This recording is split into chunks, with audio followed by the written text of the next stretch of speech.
అందరికీ నా నమస్కారములు. ఈరోజు భగవద్గీతలోని పంచమాధ్యాయమైనటువంటి కర్మ సన్యాసయోగం నందు 23వ శ్లోకమును మనం ఈ వీడియోలో చెప్పుకుందాం.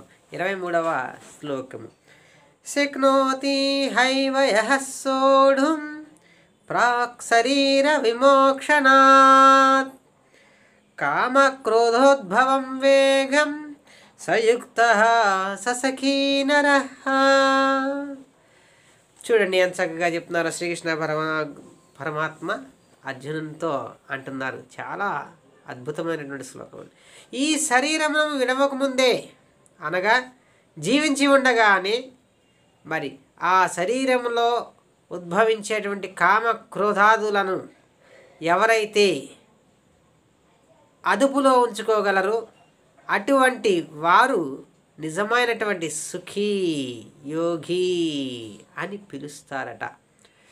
అంటే శరీరము జీవించి ఉండగానే ఆ శరీరంలో ఉత్పన్నమయ్యేటువంటి కామము క్రోధము మొదలైనటువంటి కోపోద్పూరితమైనటువంటి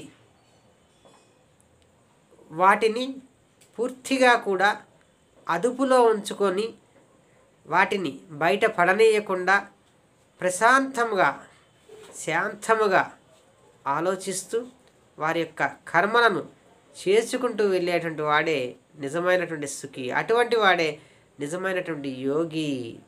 మరి ఇటువంటి వారికి ఇవి లభిస్తాయి. జ్ఞానాన్ని ప్రాప్తించిన వారికి, భగవంతుని నుంచి జ్ఞానప్రాప్తి లభించిన వారికి ఈ కామక్రోధాదులను పూర్తిగా అదుపులో ఉంచుకున్న శక్తి చక్కగా లభిస్తుంది. సునాయాసంగా, ఏ విధమైన ఇబ్బంది లేకుండా. ఎంత ప్రయోజనమో చూడండి. ఇక్కడ శ్రీకృష్ణ పరమాత్ముడు అర్జున్తో స్వయంగా చెప్తున్నారండి. ఇవన్నీ ఇంతటి మంచి ప్రయోజనాలు ఉన్నాయి. భగవంతుని ద్వారా జ్ఞానాన్ని ఎవరైతే ప్రాప్తించుకుంటారో అటువంటి వారికి ఇటువంటి కోపోద్పూరితమైనటువంటి వాటిని పూర్తిగా అదుపులో ఉంచుకున్న శక్తి ఇటువంటి యోగులకు లభిస్తుంది. మరి ఎప్పుడైతే ఇటువంటి యోగులకు శక్తి లభించిందో వారు సుఖవంతమైనటువంటి జీవనాన్ని గడుపుతారు. ఇటువంటి వారినే నిజమైనటువంటి యోగులు అని పిలుస్తారు అంటున్నారు. చూడండి ఎన్ని ప్రయోజనాలు ఉన్నాయో. మరి ఇంత మంచి శ్లోకము మరి శ్రీకృష్ణ పరమాత్మ అర్జునుని ద్వారా మన ప్రపంచానికి అందించినటువంటి సందర్భం నుండి ఈ శ్లోకము. జై శ్రీకృష్ణ.